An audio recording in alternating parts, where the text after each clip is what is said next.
The London Marathon 2025 was the best day of my life. 2:16:52, 25th overall, 9th Brit, and 2nd out of the masses. I blew all of my expectations out the water, and probably yours too. So in this video, I'm going to talk about the race, my pacing strategy, my nutrition, dealing with the heat, basically just debrief the London Marathon, and then also talk about what's next. What races have I got coming up, my short-term and long-term plan, and how do I close the gap on becoming a professional athlete, and is it even possible?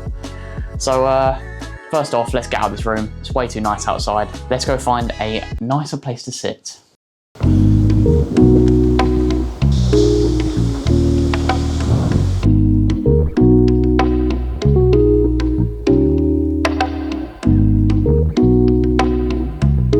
So the London Marathon was the best day of my life, and if I could relive one day, that would be it. It was just from start to finish, incredible. Nothing went wrong. It all went to plan. Maybe the conditions could have been a bit better.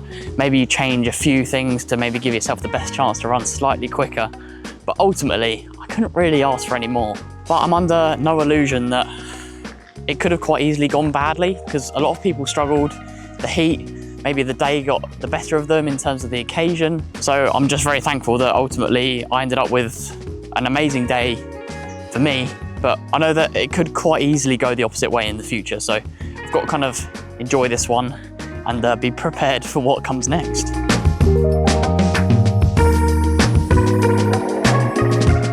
In terms of my training, I feel like I really put the work in.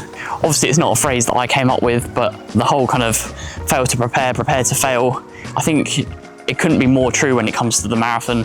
And for myself, I think I really prepared to succeed. There were so many days where I'd finish work at 8 o'clock in the evening and have another 10-mile run to do and really not want to do it because I had an hour drive home after work as well. So I'd be getting home at like 10, 11 o'clock after work because I just needed to fit my training in. They're the days that the marathon PBs are made, not the days like this, where it's glorious and the training comes easy. It's the days where the odds feel ever so slightly stacked against you. Maybe the day hasn't gone perfectly, work's been a bit of a struggle, maybe you're caught in traffic. Those days, that's where the marathon PBs are gained or lost, I guess. But in terms of the training block itself, I don't know if it could have gone much better. I had a couple of hiccups with an Achilles injury after tripping over a dog lead. Oh, don't get me started on that one. And then obviously the fall where I hurt my knee at the National Road Relay. So a couple of injuries that, to be honest, if you said to someone that I'd been running kind of 200 plus K weeks successfully back to back, what sort of injuries had I picked up? You'd go, oh, Achilles tendon problems, maybe runner's knee, maybe a glute issue or an SI issue. But no, things that were kind of out of my control and I guess kind of other people's fault. Obviously, I could have maybe been a bit more careful and maybe just stayed clear of anywhere that was populated, but you can't do that for an entire marathon block. But ultimately, I managed to get through those unscathed or relatively unscathed. And who knows, maybe the couple of days I had off with my knee injury, maybe that ended up being a blessing in disguise. But the running itself, I mean, I put so much work in, so much mileage in. I really took on any advice I could get from Ellis, who's not my coach, but has ultimately played a massive part in this training block. He taught me how to kind of do threshold training properly. So I guess in some ways you could say I adapted a Norwegian style of training through this block, a couple of double threshold days each week, and then not too much other than easy mileage to surround it. But ultimately what happens when you run so many weeks of 200 kilometers per week, and if you can stay injury free, you just build this lovely durability in your legs that, yes, the top end speed isn't there, but when you get tired, you don't fall off a cliff. You just kind of gradually slope down. And that's what I really found with the marathon, is that I just felt so durable. It's like everything was just bouncing off me, if that makes sense. If I could change anything about the training specifically, is I would add in some kind of longer, harder, long runs, if that makes sense. Just go out and do 20 miles at like a steady towards marathon pace, that sort of thing. I did quite a lot of easy long runs. I did quite a few of kind of broken up sessions within the long run. For example, 4x5K at marathon pace, but I didn't just go out and maintain a steady tempo for longer periods of time. So that's definitely one thing I will look to add in to potentially future races, which we'll get onto later in the video. But yeah, if I had to give my training block a score, I'd probably give it like an 8 to 8.5 out of 10. It wasn't perfect, but no marathon training block is perfect. And it was close. It was bloody close.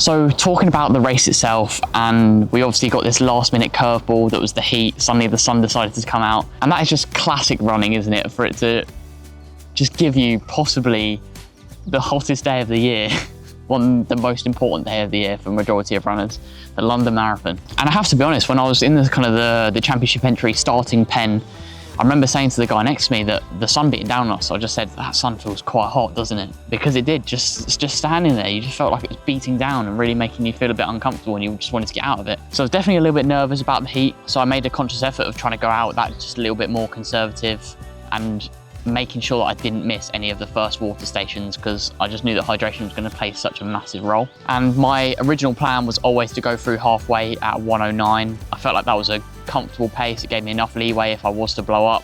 I could still potentially chase that sub 220 goal, but also it would give me the opportunity to push on if I felt good. And I spoke to Ellis, who gave me some really crucial advice in the end actually, and he said that very few people actually successfully run an even split marathon. It's generally either a positive or a negative split quite considerably one way or the other. Especially with the heat, I made the conscious effort of going through, especially the first 5 miles, just that little bit slower, probably on for about 109.30 pace through halfway. And then as the race progressed and the legs kind of started to become more alive, because through 0 to 2, 0 to 3 kilometers, they felt dreadful. That kind of taper treacle in the legs, if that makes sense. You almost have to like unglue them and just get them firing again.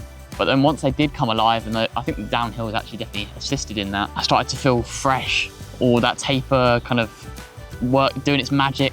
And I just felt really, really good. I made a conscious effort of not going too quick down the hills because there seemed to be a lot of people going off way too quick. And I think I ended up coming about 63rd through the first 5K based on the certificate. That's masses only, that's not including the elites. So I set off quite considerably slower than, well, a lot of people. The marathon had kind of got in my head a little bit in terms of I started to feel like I'd become a bit, not aggressive, but just agitated, a bit irritable. And I remember having this small kind of little tiff, if you want to call it that, with another athlete about mile 4, is he kind of cut me up.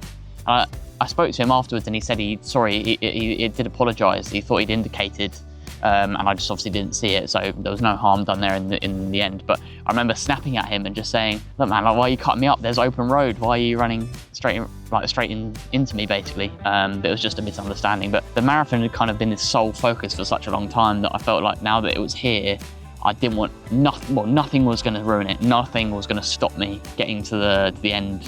Nothing was going to ruin my goal. So apologies to that man if he's watching this video today. He's from Hercules Wimbledon, so a massive apologies there for that misunderstanding. I'd also made a plan to take on a gel at every single 5K, which I stuck to the letter. I did it every single time, took on every bit of fuel without any hiccups. I didn't get any stomach issues really. I started to get some kind of water burps towards the end, or like water urge to throw up. It wasn't acidic, it was just like from taking on too much water. But yeah, ultimately as the race progressed, I just felt like I got stronger and stronger. I saw my family at about mile 6, which obviously always helps, seeing the people that you care about most at the sideline cheering you on, screaming your name. But the main way that I dealt with the heat is I took every bit of water I could. Every single water station I took a bottle, I covered my body in half of it, and then basically sipped the rest of the bottle until the next water station. So there wasn't really any points on the course really that I didn't have a bottle in hand. And they were an absolute dream. If I'd ended up with cups on the day, it would have been a lot more difficult. I don't know how I would have performed, but obviously with the bottles, it's so useful. And it's so easy to share as well. Quite often would offer the other guys that I was running with a bit of water, because obviously ultimately we're all working together. We're all working towards the same goal, which is just to run as quick as possible. I think the real turning point for me was getting to Tower Bridge halfway, well, almost at halfway. And the person who was in front of me was so far ahead that I couldn't see him. So I had the entire bridge to myself. There was people right behind me kind of like tucking in But just that sight will stick with me forever, because seeing the entire bridge with it just absolutely covered in spectators, but then empty in the middle, it was like it was made for me, if that makes sense. It felt unreal, absolutely surreal feeling. And everyone had always talked about, oh, it's a bit hilly at Tower Bridge. So when I got over that and I still felt insane, I was like, nah, this is it, this is the day. And that's when I started to really push on. And then at about halfway, I remember stepping over the mat at basically 109 dead. I think my official time was 109.02 through halfway. So at that point, feeling as good as I did, I was like, right, this is on. But I also knew to just kind of gently let go of the leash a little bit, if that makes sense, because I'd watched races before, or London Marathon before, where you'd see people at halfway at 21 kilometers, and then you see the exact same people at 30 kilometers, so only 9 kilometers later. And they were not the same athletes that returned, and they just looked like changed men, if you like. They were just absolutely destroyed only 9 kilometers later. So I had that in the back of my head. And once I got kind of past halfway, I then started to pass people that I didn't expect to be passing. I started to see some elites coming back to me, and just some really good athletes that I just expected to finish well ahead of me. And that just fed into my confidence. It just really gave me that extra boost. And I just started to, just my confidence just grew. Just dangerously confident. I saw my family again at mile 15, mile 18 through Canary Wharf, and obviously that's always a buzz.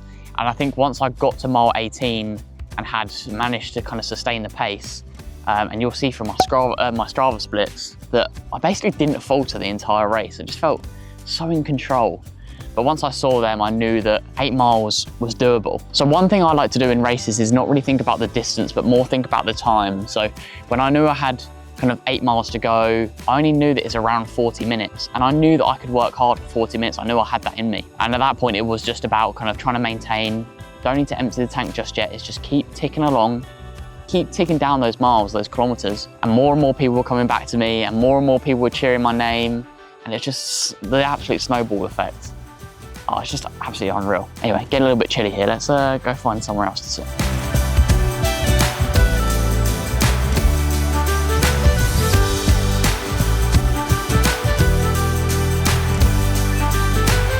Now, one thing that I think definitely cannot ever be improved upon, I don't think I'll ever experience anything like it, was the support. It was absolutely incredible. People at every part of the course, screaming my name, screaming, come on Tunbridge. It was just, you just felt like the main character. It's like the entire race just revolved around you, which is obviously a little bit narcissistic, but it just fuels your running so well. You find that extra gear, just that little bit extra in the tank. So when I was running down the embankment with that in the final kilometers, it gets a bit emotional really, because all the training that you've put in for a race, and then the race has gone really well and you're almost in touching distance of the end, combined with the fact that everyone is screaming for you to succeed, it's just absolutely nuts. And I don't think I'll ever experience anything like that ever again. The interesting parts of the course, like the tunnels, for example, are kind of weird because you almost get like a tinnitus in your ears. It's kind of strange because you've gone from this massive crowd screaming, and then suddenly it's like dead silence. It's like you enter a black hole. It's just weird. And I think those parts are actually really key if you're running well to kind of regain your thoughts. But if you're running poorly, I think they could probably be hell on earth almost, like just the sound of your feet hitting the floor. Now, a cool thing about the London Marathon app is that you get this little certificate that tells you your place for that 5K split. So out of the masses, so this doesn't include the elite, so I actually don't know where I would have compared to them. For the first 5K split, I was, as I said, in 60th position. And if you told me that I was going to come 60th place before I even ran, I'd be like, yeah, you know what, 60th place is bloody brilliant. Thank you very much. And then as you can see, basically every 5K split, I've just got quicker and quicker in comparison to other people. So for the final 3 5K splits, I was the fastest out of the masses. So it just showed you like just kind of how much I managed to maintain the effort level. And 2:16:52 is a fantastic time, and I'm so chuffed that I even got it tattooed on my body. You'll never see it because it's in a place that is just so that I can remember it, but that sort of statistic shows me that I have got so much more in the tank. Now that I've done it, I've got the experience, I know how to train, I know the fueling, give me better conditions. And even at the end, like I kind of, obviously I'd worked hard and there was not much left in the tank, but I kind of jogged over the finish line and then kind of carried on walking, where you see people get to the end and they absolutely collapse. And I just can't wait to see how much more I can get out of myself in future marathons. But 2:16:52, still still makes me, it's just nuts. Now, I was kind of worried about this video because I tend to overthink things. I want the video to be educational and funny, but also succinct and to the point. So I've completely rambled, which is exactly not what I wanted to do in this video. But I've also had so many questions about different things like fueling, pacing, etc. that it's almost like it's like my thoughts are all scrambled about it, and it's like it's all I've thought about for the last couple of weeks. That almost it's all mashed up. The main thing that people have said to me is like, wow, you came second in the masses. That is absolutely incredible. And I really hope this doesn't come over the wrong way, because I'm absolutely not ungrateful at all. I'm so grateful for all of the support I had, but I almost don't want to be considered second in the masses. I want to be considered 25th overall, because those people that finished ahead of me, those elite runners, they're the people that I want to be like. They're the people that I'm aspiring to become. And people will say, oh yeah, well, they didn't have a full-time job. They train as a full-time athlete. And in my brain, I'm thinking, well, yeah, because they earned the right for it to be their job. And that's what I'm trying to do. So all the time I've got a normal full-time job. That's what I've got to do. That's one of the barriers I've got, and that's just part of the sport. So second in the masses sounds cool, but 25th overall in my head sounds so much better. And that's the bit that I'll remember, 25th overall out of 56,000 people. So just a quick recap before we kind of get into what's next for me. What are my next race plans? Fueling wise, I took on a gel at every 5 kilometers. I had the Precision Fuel and Hydration 30-gram gels. I had caffeine, non-caffeine, caffeine, non-caffeine, caffeine, non-caffeine. And then I also took on a drink bottle from my family at mile 5 containing a Morton 160 drink mix. So I think that's another 40 grams of carbs. I did offer it to the people I was running with, but they didn't seem interested. So I don't know if they thought I'd spiked it or something, but that definitely wasn't the case. Ultimately, I think overall during the race, I took on about 250 grams of carbs, which I think is decent. And I do think I can push that number up maybe next time. There's obviously a little bit of debate about whether that's even useful. And then hydration wise, I don't know how much I took on, as much as I could basically stomach water-wise, just to try and keep myself hydrated. One thing that I did kind of bugger up on the day, in fairness, was I planned to manually split my watch, and I'd had mixed reports from people about whether the race was in kilometers or miles. So I'd kind of prepared for both, but then there was a mixture, so I didn't really know what to stick with. So I stuck with miles in the end, and I knew that basically anything lower than 520 was obviously great. But there'd be a few points on the course where I actually couldn't see the mile markers because they were black and that kind of blended in with the crowd. Luckily for me, my mental arithmetic is not too bad. So adding 520 to 520 to 520 got relatively easy. But once that kind of brain fog starts to kick in, like later towards the marathon, that did start to become a slight problem. But yeah, I don't know how I'll combat that next time. Maybe do a little bit more research about the course itself and whether it's kilometers or mile markers, and also just keep a bigger eye out for them, because it was difficult to see them. But ultimately, once you kind of have locked into pace, you know, based off the effort roughly whether you're picking up or maintaining. So yeah, anyway, let's talk about what have I got planned for the next 6 to 8 months. Yeah, 6 to 8 months. This is where I'm gonna get injured. No, don't do anything stupid, Carl. Nothing stupid today. So ultimately, the marathon is my favorite distance, and I've only done one. It's my favorite distance to race by far. But I've always loved thinking about my fitness, and well, I didn't come up with it. I've obviously taken it from somewhere, but thinking about my fitness as a pyramid. You've got your marathon fitness at the bottom, and you've got your top end speed at the top. If you want a wider base or a better marathon pace, you need to basically make your pyramid higher. So you kind of need to make the pyramid bigger and taller, if that makes sense. So to do that, I need to head back to the track, which is probably the place that I least want to be, especially straight after a marathon. You kind of want to just get straight back into another one. But obviously, I know that's not sensible. So the plan for the summer is to do 1,500 meter, 3K, 5K races. I've got a few lined up in the calendar. I've booked tons of races just because I want the option of doing some, using some as training, pulling out of some as well. So I'm probably going to do maybe somewhere between 10 and 15 races over the summer, which is exciting because, as you've seen, I love to use races as my training. And then past that is the really exciting bit again, back to the roads, back to winter training. So in September, my plan is to do definitely the big half and then possibly the Copenhagen half as well, which is the week after. So that's September. Then October, November time is going to be cross-country season. Can I get into some cross challenges and just basically compete against the best of the best? Even if I come 100th, 200th, I don't care. I just want to do as many races that will get me to where I want to be in the marathon, if that makes sense. And I think cross-country is so good for improving your strength, and it definitely played a part in me doing well at London this year. So it's not always the most fun, you don't always do the best at it, but you got to do these things to help you run quicker. So October, November is going to be very much kind of road race based and cross country race based, and obviously lots and lots of training. And then the big one is December, Valencia Marathon. That is going to be my next marathon. So obviously it's way too soon to be talking about goals and aspirations for that race, but that's the big one. That is the A goal. That is the one that I'm going to be putting my absolute heart and soul into. Sub 215, sub 214, 213, who knows? And that just leads me into kind of the final thing, which is loads of people have asked me, oh, does this mean you're a professional now? Does this mean you can get a contract? Ultimately, probably not. I'm still that little bit far away to be talking about. I think obviously that would be the dream. Ever since I was a kid, I dreamed of representing my country. And when I understood what a professional athlete was, I dreamed of that as well. So if someone offered that to me now, I would snatch their hand off, because that is an absolute dream come true. But I'm under no illusion that 216 is fantastic, but it's not world class. And that's where I want to become. Well, I want to become world class ultimately. So it's also such a strange feeling thinking about something that is, and has always been, a hobby, and putting it into the context of a job / financial conversation, if that makes sense. So definitely some things to mull over. But in terms of the last couple of weeks, it's just been unreal. The support, the messages, so many people saying I've inspired them. So many people just coming up to me that I've never even met before, and they go, oh, fantastic result at London. I'm like, thank you so much. Like, I really appreciate that. But how did you hear about this? Like, where is this coming from? Which is just nuts. So yeah, fantastic feeling. But ultimately for the rest of 2025, my main focus is Valencia Marathon. I've already booked it, already booked the holiday, if you like. So it's just about getting there in one piece, improving my speed over the summer, and then building some good strength and mileage back up towards Valencia Marathon on the 7th of December, I believe.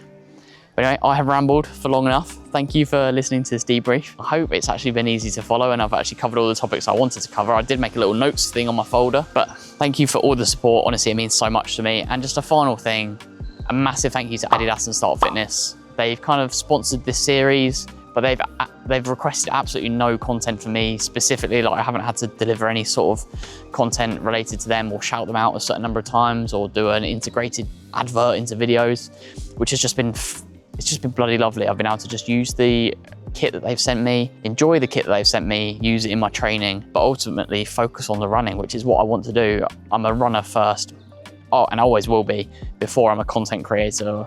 I don't know how much I like being deemed as an influencer. I don't know if I like that bit, because I happen to be someone who loves running that films it, rather than it really being their job at the moment. So yeah, not that being an influencer is a problem, but it's not quite for me, I don't think. So, but yeah, thank you. See you in the next one.